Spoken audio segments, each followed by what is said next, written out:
అనకాపల్లి జిల్లా ఎలమంచిలో జనసేన అభ్యర్థి సుందరపు విజయ్ కుమార్ విస్తృతంగా ప్రచారం నిర్వహిస్తున్నారు. జగన్ ప్రభుత్వం స్థానికంగా ఎలాంటి అభివృద్ధి జరగలేదన్న ఆయన స్థానిక ఎమ్మెల్యే అక్రమాలు అరాచకాలను ప్రజలు మర్చిపోలేదన్నారు. రాష్ట్రాన్ని నాశనం చేసిన ఘనత సీఎం జగన్కి దక్కిందన్నారు. ప్రజల్లో కూటమి అభ్యర్థులకు మంచి ఆదరణ లభిస్తుందన్న జనసేన అభ్యర్థి విజయ్ కుమార్తో మా ప్రతినిధి నాయుడు ఫేస్ టు ఫేస్. ఎన్నికలకు సంబంధించి ఇప్పటికే అభ్యర్థులు ఖరారవడం జరిగింది. నామినేషన్ల ప్రక్రియ కూడా పూర్తయింది. అయితే ఇప్పుడు పూర్తి స్థాయిలో అభ్యర్థులు ప్రచారాలు నిర్వహిస్తున్నారు. కూటమి అభ్యర్థి సుందరపు విజయ్ కుమార్ మనతో పాటు ఉన్నారు. సార్ చెప్పండి, సో మీ ప్రచారం ఎలా సాగుతుంది? ఆల్రెడీ పవన్ కళ్యాణ్ గారి మీ దగ్గరకు వచ్చారు, మీ ప్రాంతంలో కూడా ప్రచారం చేశారు. ఎలా ఉంది వేవ్? అది బ్రహ్మాండంగా ఉందండి. మేము వాస్తవానికైతే ఊహించలేదు.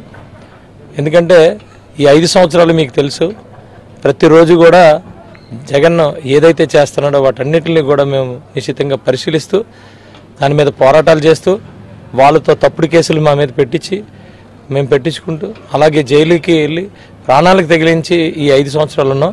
అప్పుడు ప్రజలు మాకు మద్దతు తెలపడం అయితే మేము చూసాం. కానీ ఇప్పుడు డైరెక్ట్గా కూటమి అభ్యర్థుల్ని అంటే మేము పోటీ చేస్తున్నామనే మనస్తత్వంలో వాళ్ళు లేరు, మేము గెలిచేసామనే మనస్తత్వంలోనే వాళ్ళంతా ఉన్నారు.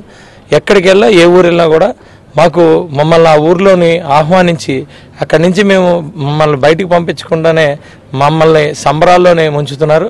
ఇదంతా కూడా కేవలం మా మీద నమ్మకంతో పాటు జగన్ మీద వ్యతిరేకత, ఆయన పరిపాలనలో 5 సంవత్సరాలు నరకయాతన పడ్డారు కాబట్టి ఈ రెస్పాన్స్ అనేది మాకు అర్థమవుతుందండి. అంటే ఇప్పుడు ఆల్రెడీ మీరు ప్రజల్లోకి వెళ్తున్నారు, సో ఎలాంటి ఇబ్బందులు మీ నియోజకవర్గంలో మీరు గుర్తించారు? సో ఈ ప్రాంత ప్రజలకు మీరు ఏం చేయాలనుకుంటున్నారు? వాస్తవానికి అన్ని ఇబ్బందులేనండి. కనీసం నీరు లేదు, డ్రైన్స్ లేవు, రోడ్స్ లేవు, కరెంటు బిల్లులు చూస్తే ఎక్కువ, నిత్యావసర వస్తువులు చూస్తే ఎక్కువ, తినడానికి సరిగ్గా ఉండదు. మళ్ళీ ఈ పెన్షన్లు ఇవన్నీ మాట్లాడతారు, అవి కూడా అబద్ధాలు. అవి ఇవ్వాలన్నా కూడా మరి జగన్మోహన్ రెడ్డి జెండా పట్టుకునే పరిస్థితి.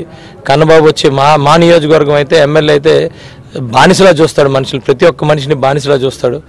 ఇవన్నీ మరి మేము తెలుసుకున్నవి. అదేవిధంగా ఈ యలమంచిలి నియోజకవర్గంలో ఎమ్మెల్యే ఎవరైతే ఉన్నారో ఆ ప్రజాప్రతినిధి నిర్లక్ష్యం వల్ల ఈరోజు అనేకమైన సమస్యల్ని మరి ఎదురు చూస్తున్నాయి, డబల్ అవుతున్నాయి. టైమ్లీ అవి దాన్ని అటెండ్ చేయకపోవడం వల్ల అది మరింత పెరిగి ఈరోజు అది అవసరంగా మారిపోయింది. అది ఒకటి SCZ నిర్వాసితుల ప్రాబ్లము, NAOB నిర్వాసితుల ప్రాబ్లంలో ఉన్నాయి, అలాగే బార్క్ నిర్వాసితుల ప్రాబ్లం కూడా ఉన్నాయి. ఇవన్నీ కూడా అలాగే కంపెనీలు, ఉపాధి, అలాగే మా శారదా నది గ్రోయిన్లు, గట్లు, అలాగే యలమంచిలి టౌన్లోని వాటరు, అలాగే డ్రైన్స్, ఇవన్నీ ఒకటి కాదు.